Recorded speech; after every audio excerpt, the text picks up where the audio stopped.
வணக்கம், நான் உங்க டாக்டர் ஆஷாவின் பேசுறேன். பித்தப்பையில கல் இருக்கவங்களுக்கு பித்தப்பையை காப்பாற்ற நிறைய வீடியோஸ் போட்டிருக்கேன். ஆனா பித்தப்பையை எடுத்தவங்களுக்கு எப்படி இருக்கணும், உணவு முறை, பழக்க வழக்கம், அதுக்கப்புறம் எப்படி காப்பாற்றிக்கணுன்ற பற்றி வீடியோ தான் இது. ஏன்னா இன்னைக்கு என் கிளினிக் ஒரு பேஷண்ட் இருந்தாங்க. அவங்க கேட்ட கொஸ்டின்ஸ் எல்லாத்துக்கும் என்கிட்ட ஆன்சரே இல்லை. நான் வந்து வீடியோவே போடல, விழிப்புணர்வு வீடியோவே போடல. அப்படி பதில் சொல்ல முடியாத மாதிரி ஒரு ஹேண்டிகேப்டாக ஒரு கேள்வி அவங்க வீட்டுக்காரர் கேட்டார். என்ன அப்படின்னா, என் ஒய்ஃப்க்கு பித்தப்பை எடுத்துட்டேன் மேம், ஏன் அவங்களுக்கு சரிமானாலும் ஃபர்ஸ்ட் கொஸ்டின். அது வந்து என்னென்னா, பித்தப்பைன்றது ஒரு பேக் மாதிரி, அதுக்குன்னு தனியாக வேலை கிடையாது. நம்மளோட லிவரில் செக்ரீட் ஆகிற அந்த ஜூஸ், அதாவது பித்தநீன்னு சொல்லுவோம்ல, பயல் ஜூஸ்லாம் அதை கலெக்ட் பண்ணி வச்சுட்டே இருக்கும். எப்போ என் வயிற்றுக்குள்ள சாப்பாடு வந்து விழுதோ அப்போ இந்த பையில் இருக்கிற ஜூஸை அப்படி ஸ்குவீஸ் பண்ணி வயிற்றுக்கு தள்ளும். அப்போ என் வயிற்றில் இருக்கிற சாப்பாடு செரிமானம் ஆகி என் உடம்புல அது வந்துட்டு அப்சார்ப்ஷன்லாம் ஆகும். இப்போ நான் இந்த ஜூஸே இல்லைன்னா சாப்பாடு வந்து விழுகிற டைமில் எனக்கு இங்கேருந்து எதுவுமே வராது. ஆனால் லிவரில் செக்ரேட் பண்ணுற என்சைம் டேரெக்டாக போகும். பட் கணையத்துலேருந்து கொஞ்சம் ஜூஸ் வரலாம். ஆனால் இது வந்து பத்தாது இல்லையா? அவங்க எவ்வளோ ஹெல்த்தியாக, இப்போ இவங்க வந்து கடலை சாப்பிட்றாங்க, அவிச்சது, ஆரோக்கியமான உணவு, எந்த ஜங்க் சாட் ஐட்டம் சாப்பிடுது. ஆனால் கூட ரொம்ப கஷ்டப்படுறேன். 2023 பித்தப்பை எடுத்துட்டு 2 வருஷமாக நான் ஸ்ட்ரகிள் பண்ணுறேன் அப்படின்னுவா. அவங்க வீட்டுக்காரர் என்னை பார்த்து ஒரு கேள்வி கேட்டார். என்ன அப்படின்னா, மேம் லிவர் டிரான்ஸ்பிளான்ட் மாதிரி, கிட்னி டிரான்ஸ்பிளான்ட் பண்ணுற மாதிரி, ஐ டிரான்ஸ்பிளான்ட் பண்ணுற மாதிரி, நம்ம வந்து இந்த கார்னியாலாம் இது பண்ணுற மாதிரி நீங்கள் வந்து பித்தப்பை டிரான்ஸ்பிளான்ட்டுக்கு இந்த உலகத்தில் எங்கேயா இடம் இருக்கா அப்படின்னு கேட்டார். அப்படியே மனுஷன் நான் சாஞ்சி அவங்க ஒய்ஃப்ட்ட சொல்லிட்டேன், டெய்லி உங்கள் வீட்டுக்கார காலில் பூ போட்டு தொட்டு கும்பிடுமா. இப்படி ஒரு வீட்டுக்கார நான் பார்த்ததே இல்லை. 19 வருஷம் நான் கிளினிக் வச்சுருக்கேன். இது வரைக்கும் என்னோட கிளினிக்கில் வந்து யாரும் பித்தப்பை எடுத்தவங்களுக்கு பித்தப்பை டிரான்ஸ்பிளான்ட் பண்ணலாமான்னு கேட்டதே இல்லை. இந்த பட்டில் கவுண்டமணி செந்தில பற்றி கேட்குறோம். என்னை பார்த்து அந்த கேள்வி ஏன் கேட்டீங்கன்னு நான் வந்து அவர்கிட்ட கேட்டுகிட்டே இருக்கேன். ஏன்னா அது எடுக்கிறதுக்கு முன்னாடி அதை காப்பாற்றணும்னு நினச்சி அவங்க ரொம்ப ட்ரை பண்ணாங்க, நினச்சாங்க. அப்போ எனக்கு தெரியலையா. பட் இப்போ எடுத்தாச்சு, முடிஞ்சிச்சு. இப்போ I want my wife to be healthy, happy. Husband and wife வந்துட்டு எப்பயுமே எனக்கு நிறைய தடவை தோணியிருக்கு. இப்போ என்னோட பிளட் ரிலேஷன், இப்போ என்னோட மாமா பையனோ அத்தை பையனோ, நம்மளோட ரத்த பந்தத்தில் யாருக்கா ஒன்று முடியல. இப்போ எங்கள் அத்தை பொண்ணுக்கு, எங்கள் அக்காவுக்கு, யாருக்காவது பெரியம்மா பொண்ணா கூட இருக்கலாம், தான் ஆடா விட்டாலும் தன் சதை ஆடும்பாங்க. அவங்களுக்கு வந்து ஏதாவது ஒன்றா நம்மளுக்கு கஷ்டமாக இருக்கும், நம்ம உடனே ஹெல்ப் பண்ண நினைப்போம். ஆனால் ஹஸ்பண்ட் அண்ட் ஒய்ஃபில் பார்த்தீங்கன்னாக்க இப்போ இருக்கிற ஜென்ரேஷனில் வந்து நானும் நீயும் வேறு வேறு இல்லை, ஈருடல் ஓர் உயிர் அப்படி மாதிரி இருக்கிறதே இல்லை. நமக்கு என்ன போச்சுன்ற மாதிரி ஒரு தூரத்தில் இருக்காங்களோன்னு தோணும். ஏன்னா நான் ஒரு 2 months பேக் ஒரு கப்பல் பார்த்தேன். என்னென்னா, நீ பாதி காசு நான் பாதி காசு. குழந்தைங்களுக்கு ஒரு சிக்னஸ் போனாலும், ஒரு ஹாஸ்பிட்டல் போனாலும், ஒரு ஒரு டாக்டர் கிட்ட போனால், ஒரு ஹோட்டல் போனால் கூட பில்லை பாதி பாதி ஈக்குவலாக ஷேர் பண்ணுவாங்களாம். நான் வந்துட்டு அவங்க சென்னையிலேருந்து வந்தாங்க. நான் சொன்னேன், இந்த மாதிரி ரொம்ப மெட்டீரியலிஸ்டிக்காக ரொபோட்டிக்காக எப்படி மாறிச்சு. எனக்கு தெரிஞ்சு நான் இந்த 70s 60s எந்த அம்மாவுமே ஒர்க்கிங் கிடையாது. என்னங்க மேம், எந்த மதர்ஸுமே ஒர்க்கிங் கிடையாது. எல்லாருமே ஹஸ்பண்ட் தான் சம்பாதிப்பாங்க. ஆனால் அவங்களுக்கு ஒரு நல்ல சட்டை கூட வாங்கிக்க மாட்டாங்க. அந்த கணவரோட அத்தியாய வாழ்க்கையோட லட்சியமே ஒய்ஃப்க்கு எல்லாம் வாங்கி தரணும், பிள்ளை குட்டிகளுக்கு எல்லாம் பண்ணும், நகை நட்டுலேருந்து. அவங்க நல்ல செருப்பு கூட வாங்க மாட்டாங்க. எனக்கு தெரிஞ்சு இப்படி தான் ஆண்கள் இருந்தாங்க. எப்போ ஆண்கள் இப்படி மாறி வந்துட்டு இருக்காங்களா, இது எனக்கு ரொம்ப புதுசாக இருந்தது. நான் கொஞ்சம் பயமாக கூட இருந்தேன். இதில் காதல் எப்படி இருக்கும், அன்பு எப்படி இருக்கும், அந்யோன்யம் எப்படி இருக்கும், இது கிவ் அண்ட் டேக் மாதிரி, இது ரூம்மேட்ஸ் மாதிரி வாழ்கிற மாதிரி இருக்குல்ல, இது எப்படி இப்படின்னு யோசித்தேன். அப்போ அந்த டைமில் வந்துட்டு ஒரு பாலைவனமாக எனக்கு கப்புள்ஸ்லாம் காட்சி அளிச்சுட்டு இருக்கும்போது ஒரு சோலைவனம் மாதிரி அந்த கல்லுக்குள்ளேருந்து ஒரு ஈரம், ஒரு செடி, ஒரு ரோஸ் வந்து மலர்ந்துருக்கிறதே இவங்களோட லவ்வில் பார்த்தேன். உங்களோட லவ் மேரேஜா அரேஞ்ச் மேரேஜா? ஆக்சுவலி அப்போ அது பிரச்சனை வந்து லவ் மேரேஜ் அவங்க. அதனால நான் தெரியாம ஒரு வீடியோ வேற போட்டேன் பாருங்க, அவசரப்பட்டு. நான் வீடியோ போடுறதுக்கு முன்னாடி கேட்டிருக்கணும் அவங்க லவ் மேரேஜ் அரேஞ்ச். லவ் மேரேஜுங்க. அதனால தான் மனுஷன் வந்துட்டு இவ்வளோ பித்தப்பை டிரான்ஸ்பிளான்ட் பண்ணலாமான்னு எனக்கு கேட்டார். இங்கே இல்லைனாலும் வேர்ல்டில் எந்த இடத்துல இருந்தாலும் பித்தப்பை அவர் போய் மாற்றி வச்சுட்டு வர்றதுக்கு ரெடியாக தான் இருக்கார். மேபி ஃப்யூச்சரில் பித்தப்பை, ஆனால் அது அவ்வளோ நெக்லிஜென்ட்டாக நினச்சிக்கிறாங்க, ஒரு சொற்பமான உறுப்பா. அது அவ்வளோ முக்கியம்னு யாருமே நினைக்கல. பட் அவர் அதை கூட எங்கே இருந்தாவது டிரான்ஸ்பிளான்ட் பண்ணிடலாமா அப்படின்னு நினைக்கிற அவரோட காதல். லவ் மேரேஜ் பண்ணதுக்கு ஒர்த் மேம். வீட்டில் பர்மிஷன் வாங்கி மேரேஜ் பண்ணீங்களா? Completely arrange marriage. அப்போ உங்கள் அப்பா அம்மாவே தொட்டு கும்பிடுங்க. அவங்க எவ்வளோ அண்டர்ஸ்டாண்டிங், எவ்வளோ லவ்விங்கான பேரண்ட்ஸாக இருக்காங்க பாருங்கள். லவ் பண்ணி அவங்களோட எண்ணங்கள், அவங்களோட விருப்பங்களுக்கு அவ்வளோ அக்செப்ட் பண்ணி ஹாப்பியான ஒரு கப்புள்ஸ் அவங்க குழந்தைங்களோட சந்தோஷத்தை தான் பார்த்துருக்காங்க. ஸோ நல்ல அப்பா அம்மாவுக்கு இவங்க குழந்தைங்க அண்ட் இவங்களோட ஃபேமிலியும் ரொம்ப ஹாப்பியாக இருக்குது. ஸோ இந்த பித்தப்பை எடுத்துட்டாங்க. இப்போ நான் என்ன சாப்பிடணும், எப்படி சாப்பிடணும், நான் என்ன பண்ணால் என் பித்தப்பையை பாதுகாத்துக்கலாம். 2 வருஷம் ஆச்சு. கொஞ்சம் சாப்பிட்டா கூட எனக்கு டைஜஸ்ட் ஆகாமல் ஒரு மாதிரி. ஆக்சுவலி பித்தப்பை எடுத்தவங்களுக்கு என்ன ஆகும்னா, சாப்பிட்டதுக்கப்புறம் வயிறு ஒரு மாதிரி பிளாட்டடாக இருக்க மாதிரி இருக்கும், ஊதிக்கிட்ட மாதிரி கொஞ்சம் டைட்டாக இருக்க மாதிரி இருக்கும், மூச்சு வெளியே விட கொஞ்சம் கஷ்டப்படுவாங்க. அதுக்கப்புறம் அவங்களுக்கு வந்து சாப்பிட்ட சாப்பாடு இப்போ தக்காளியோ கீரையோ எல்லாமே அன்டைஜஸ்டடாக அப்படியே மோஷனில் போகிறதையும் அவங்க ஃபீல் பண்ணுவாங்க. அப்புறம் உங்களுக்கு சாப்பிட்டே மோஷன் போகிற மாதிரி இருக்குது. ஐபிஎஸ் மாதிரி ஐபிஎஸ் இருக்குது. அது வந்து சாப்பிட்டே அவங்களுக்கு அந்த மோஷன் போகுது. மோஸ்ட்லி கேரளா அந்த சைடில் இருக்கீங்கன்னா அந்த குடம்புளி சமையல் யூஸ் பண்ணிங்கன்னா இது ரொம்ப நல்லா குறையும். அப்சர்ப்ஷன் நல்லாயிருக்கும். நம்மளுக்கு டைஜஸ்டிவ் ஜூஸ் அது கணையமில் நம்மளுக்கு லார்ஜ் இன்டெஸ்டைன் ஸ்மால் இன்டெஸ்டைன் வரைக்கும் நம்மளுக்கு தண்ணி சத்து வரைக்கும் அங்கே வரைக்கும் அப்சர்ப்ஷன் இருக்கும் மேம். ஸோ நம்ம இது ஒன்று இல்லை தான், பட் இருந்தாலும் நம்ம அதோட முடிஞ்சிச்சு அப்படின்னு நினைக்க வேணாம். You just 32 years. நீங்கள் என்ன வயசு? 39 இயர்ஸ் ஓல்டு. நீங்கள் பக்கம் 30 தான் இருக்கீங்க. 39 இயர்ஸ் ஓல்டு. ஸோ நான் என்ன பண்ணுவேன்னா, every year 3 months liver cleanser homeopathy medicine எடுத்துக்க சொல்லுவேன். யூஸ்வலாக கீழநள்ளி, மஞ்சள் கரிசலாங்கண்ணி, மூக்கிரட்டை இந்த மாதிரி நேச்சுரல் சிலிமேரன் அந்த மாதிரி தான் நாங்கள் ஹோமியோவில் கொடுப்போம். பக்கத்தில் இருக்க ஒரு குவாலிஃபைட் ஹோமியோ டாக்டர் நீங்கள் போய் இது வாங்கிக்கலாம். எவ்ரி இயர் 3 months வந்து பித்தப்பை எடுத்தவங்க லிவரில், அதாவது பித்தப்பையோட வேலை வந்து வெறும் பைல் ஜூஸ் கலெக்ட் பண்ணுறதில்ல, லிவரில் இருக்க டாக்ஸின்ஸ் கூட எலிமினேட் பண்ணும். பித்தப்பை தன்னோட கழிவுகளை வெளியேற்றுற நேரம் வந்து ஈவினிங் ஒரு 4 to 8 வந்து அது கொஞ்சம் டயர்டாக டல்லாக ஆரம்பிக்கும். 7, 8, 9 வரைக்கும். அப்புறம் நைட் 9 o'clockலேருந்து ஏர்லி மார்னிங் 3, 4 வரைக்கும் அதோடைய டாக்ஸின்ஸு அதோடைய கழிவுகள்லாம் அது வெளியேற்றுற டைம் வந்து அந்த டைம். அதனால தான் தூங்கணும். அதனால தான் லேட் நைட் பிரியாணி சாப்பிடக்கூடாது. அதனால தான் 9 மணிக்கு மேலே உடம்புக்கு ரெஸ்ட் கொடுக்கணும், பிரெயினுக்கு ரெஸ்ட் கொடுக்கணும், உறுப்புகளுக்கு ரெஸ்ட் கொடுக்கணும். 9 o'clock படுத்துட்டு காலையில் ஒரு 6 o'clock அப்படி எழுந்திரிக்கணும். இல்லை மேக்ஸிமம் 10 o'clock படுக்கணும். 10க்கு மேலே 11:30, 12 இப்போலாம் என்ன, இப்போ தான் 11 ஆகுது, இப்போ தான் 12 தான் தூங்க போகிற டைம்னு நினைக்கிறாங்க. 10 மணிக்கு தூங்கணுன்ற கான்செப்டே அப்படியே வேரோட அழிஞ்சிட்டு வருது. தூங்கணுமா, இவ்வளோ சீக்கிரம் தூங்கி என்ன பண்ண போகிறோம், இப்போ தான் 10 ஆகுதுங்கிறாங்க.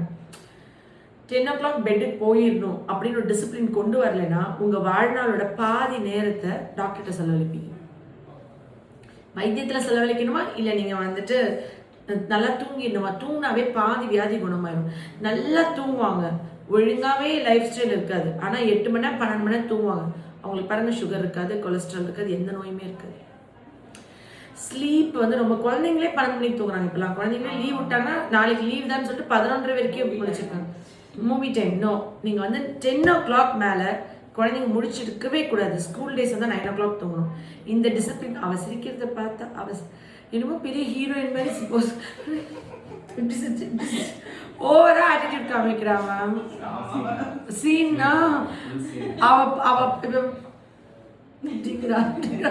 பண்றதுலாம் எனக்கு இமிட்டேட் பண்ண கூட தெரியல.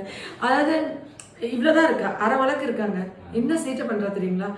வந்து என்னது, ஓ மை காட், என்னது 10 மணிக்கு தூங்கணுமா அப்படின்னுமா ஒரு எக்ஸ்பிரஷன் அந்த பக்கம் காமிச்சிட்டு இருக்கா. நீங்கள் 9 o'clock பெட்டுக்கு போகணும். லீவ் ஹாலிடேஸாக இருந்தால் 10 o'clock போகலாம். 10க்கு மேலே கிட்ஸ்லாம் முடிச்சிருந்தா உங்களுக்கு சுகரில் ஆரம்பித்து 100 நோய் வரும். ஸோ அவங்க தூங்கணும். அப்புறம் லிவர் கிளென்சர் யூஸ் பண்ணணும். டயட் கேட்டீங்க. டெய்லி ஆப்பிள், பேரிக்காய், பார்லி கஞ்சி, கம்பங்கூழ் எடுத்துக்கலாம். இப்போ உங்களுக்கு கம்பங்கூழ் நீங்கள் எடுக்க வேணாம், பிகாஸ் ஐபிஎஸ் இருக்கனால. நீங்கள் என்ன பண்ணணும்னா 3 வேளை சாப்பிடாம 5 வேளையாக சாப்பிடணும். 8 o'clock, ஒரு 12 o'clock, ஒரு 3 o'clock, இல்லைன்னா 8 o'clock, இல்லைன்னா நீங்கள் 8 o'clock சாப்பிட முடியாது. மோஸ்ட்லி 9 o'clock சாப்பிட்றீங்களா? 9 o'clock சாப்பிடுங்க. அதுக்கப்புறமா வந்துட்டு ஒரு 12:30 to 1 ஒன்று சாப்பிட்ருங்க. 4 to 5 ஒன்று சாப்பிட்ருங்க. Night 8 o'clock சாப்பிட்ருங்க. இல்லை நைட் நீங்கள் 7க்குள்ளே உங்களோட மீல் முடிப்பீங்கன்னு சொன்னால் ஈவினிங் 3 o'clock வந்துச்சு. அதாவது அந்த 3 o'clockக்கும் அந்த 12 o'clock நீங்கள் என்ன சாப்பிடணுன்னா கொய்யாக்காய், பப்பாளி, சுண்டல், எனிதிங் ஒரு பிரேக் பண்ணுற மாதிரி உங்களோட ஃபுட்டை வந்து பிரேக், ஒரு ஸ்நாக் மாதிரி அந்த மாதிரி எடுத்துக்கணும். ஏதாவது ஒரு ஃப்ரூட்டோ ஒரு ஜூஸோ ஏதாவது. நீங்கள் வந்து இப்போ 1 மணிக்கு சாப்பிட்றீங்க மத்தியானம் சாப்பாடு, நைட்டு 7 மணி வரைக்கும் நீங்கள் அடுத்த சாப்பாடு நடுவில் எதுவுமே சாப்பிடலாம். ஆல்மோஸ்ட் 6 hours நீங்கள் கேப் விடுறீங்கல்ல. அப்படி விடாமல் இன் பிட்வீன் ஒரு 4 o'clock வந்து நீங்கள் ஒரு கப் சுண்டலோ, ஒரு பப்பாளி பழமோ, ஒரு கப் ஃபுல்லாவோ, இல்லை மாதுளம் பழமோ, ஏதோ ஒரு ஃப்ரூட், ஒரு ஆரஞ்சோ. ஆப்பிள் மட்டும் ஈவினிங் சாப்பிடக்கூடாது. நீங்கள் அதனால் டெய்லி ஒரு ஆப்பிளோ பேரிக்காவோ 11:30 or 12 சாப்பிட்ருங்க டெய்லி. என்ன பிரச்சனைனா 11:30 or 12 நீங்கள் சுண்டல், பப்பாளி, கொய்யாக்காய், மாதுளப்பழம் சாப்பிட்டா ஃபுல்லாகிடும். ரொம்ப உங்களால் 1 o'clock லஞ்ச் சாப்பிட முடியாது. ஏன்னா அது வந்து ஃபுல்லிங் எஃபெக்ட் கொடுக்கும் கொய்யாக்காய் எல்லாம். ஆனால் ஆப்பிள் சாப்பிட்டா பசிக்கும். புரியுதுங்களா? ஆப்பிள் வந்துட்டு நம்மளுக்கு பயங்கர ஆப்பிள் சாப்பிட்டு 1 hour நம்மளுக்கு கொலை பசி வந்துடும். ஆப்பிள் வந்து அப்படைசர், நம்மளுக்கு பசியை கூட்டும் ஆப்பிள். அதனால 11 o'clock டெய்லியுமே ஆப்பிள். நைட் கண்டிப்பாக டெய்லி ஈவினிங் வந்து கொய்யாக்காய் சாப்பிட்டா 2 hours பசிக்காது. புரியுதுங்களா? 4 o'clock சாப்பிட்டா 7க்கு நீங்கள் அப்படியே பயங்கர லோ சுகர் ஆகி பசி சாப்பிட மாட்டீங்க. இதே இருக்கும். அண்ட் வந்து நீங்கள் ஒரு நாளைக்கு 3 times தான் வந்து இட்லி, தோசை, சாப்பாடு மாதிரி சாதம், கோதுமை தோசையோ, சப்பாத்தி, இட்லி. நடுவில் கோதுமை எடுத்துட்டாலுமே இஷ்யூவா இருக்கு. ராகி கோதுமை எடுத்துட்டாலுமே டைஜஸ்ட் ஆக மாட்டேங்குதா? மில்லட்ஸ் ஏதாவது எடுத்துட்டாலும் அப்படிதான் இருக்கு. இந்த ஜோவர் எடுத்துட்டா கொஞ்சம் வயிறு நல்லா இருக்கு. எனக்கு சப்பாத்தி இந்த மாதிரி சாப்பிட்டா எப்பயுமே அந்த இஷ்யூஸ் இருக்கு. நீங்கள் சாப்பிடனே கொஞ்சம் வார்ம் வாட்டர் குடிங்க. அப்புறம் மோரில் கொஞ்சம் பெருங்காயம் போட்டு குடிக்கலாம், இல்லை சீரக தண்ணி குடிக்கலாம். இப்போ நான் 3 months நீங்கள் அந்த லிவர் கிளென்ஸை எடுத்துட்டிங்கனாவே உங்களுக்கு வந்துட்டு அடுத்த 1 yearக்கு பிரச்சனை இல்லை. லிவரில் அதோட டாக்ஸின்ஸ்லாம் கலெக்ட் ஆகுது பார்த்தீங்களா, அதை அப்சர்வ் பண்ணி அதை எக்ஸ்க்ரீட் பண்ணதுக்கு உங்களுக்கு சான்ஸ் கிடைக்காது. ஸோ அது லிவர்லேயே டெபாசிட் ஆகிட்டே வரும். அதனால தான் ஃபேட்டி லிவர் கூடி லிவர் டேமேஜ் ஆகிறதுக்கு காரணம் வந்து அந்த பித்தப்பை எடுத்ததுக்கப்புறம் நம்ம ப்ராப்பராக லிவர் கிளென்ஸ் பண்ணிக்கணும். எடுக்காமல் உறுப்பை காப்பாற்றணும். எடுத்தப்பறம் ரீவைன் பட்டன் கிடையாது. சார் சொல்கிற மாதிரி டிரான்ஸ்பிளான்லாம் பண்ண முடியாது. சரிங்களா? அடுத்த ஜென்மத்திலேயே நீங்கள் 2 பேருமே லவஸாக பிறந்து நீங்களே கல்யாணம் பண்ணி அவங்க அப்போ நான் ஹோமியோ டாக்டராகவே பிறக்கிறேன். அப்போ உங்களுக்கு பித்தப்பை கல் வரும்போது நீங்கள் கரெக்டாக தேடி என்ஜியை கூட்டிகிட்டு வந்துடுங்க. நான் பித்தப்பை எடுக்காமல் காப்பாது. இப்பயும் இந்த லிவர் ஹெல்த்தியாக இன்னும் 40 வருஷம் நீங்கள் வாழலாம். இதனால உங்கள் உயிருக்கு ஆபத்தாகல. அதேமாதிரி அவங்க வந்து அல்சர் வந்தது, வலிக்குது வயிறு, பித்தப்பை எடுத்ததுக்கப்புறம் கேன்சர் வந்துருமான்னு பயப்படுறாங்க. அப்படி வரவே வராது. அப்படிலாம் எதுவுமே இல்லை. நிறைய ரிசர்ச் பண்றதுனால ஒரு பயம், என்ன சொல்றது, ஸ்டொமக் பெயின் வருது. ஸோ வயிற்றுல புண்ணு இருந்தா நெக்ஸ்ட் ஸ்டேஜ். ஆனால் நான் புண்ணு ஆற்றிடுவேன். இப்போ நான் மருந்து கொடுத்துட்டேன், புண்ணு ஆற்றிடுவேன். ஹோமியோவில் ரொம்ப நீங்கள் சாதாரணமாக வயிறு புண்ணு ஆற்ற தேங்காய் பால் மேம், மாதுளம் பழம், மணத்தக்காளி கீரை. மணத்தக்காளி வந்து சூப்பா குடிக்கணுமா மேம்? நான் வாய்ப்புண் ரொம்ப வருது இல்லையா, அவங்களுக்கு என்ன சொல்லுன்னா மணத்தக்காளியை சும்மா நீங்கள் இதில் வச்சு ஒரு கொஞ்சம் குத்திட்டு இந்த வடிகட்டியில் வடிகட்டினா ஒரு 15 ml வரும். அது ஒரு ஸ்பூன் அளவுக்கு வாயில் எடுத்துக்கொண்டே வாயில் வச்சுருங்கன்னு சொல்லுவேன். 2 நாள் ஆறிடும் மேம் வாய்ப்புண்ணு. 2 நாள் வாயில் வச்சுருந்துட்டு அப்படியே முழுங்கிடணும். வாய்ப்புண்ணே வராது. சூப்பராக க்யூர் ஆகும். நீங்கள் அதை விட பெஸ்ட் வந்து நீங்கள் சூப்போ, இப்போ குழந்தைங்களுக்குலாம் கொடுக்குறீங்கன்னா சூப்பு தண்ணி மாதிரி வேக வச்சா தண்ணி ஜஸ்ட்டும் இவ்வளோன்னா முழுங்கிடுவோம்ல, அது பெஸ்ட். ஆனால் பச்சையாக நீங்கள் மணத்தக்காளி கீரை நல்லா கழுவிட்டு காட்டிலலாம் வரும்ல அந்த மாதிரி பறிக்கணும். மருந்து வச்சு உரம் போட்டது பச்சையாக சாப்பிட முடியும்.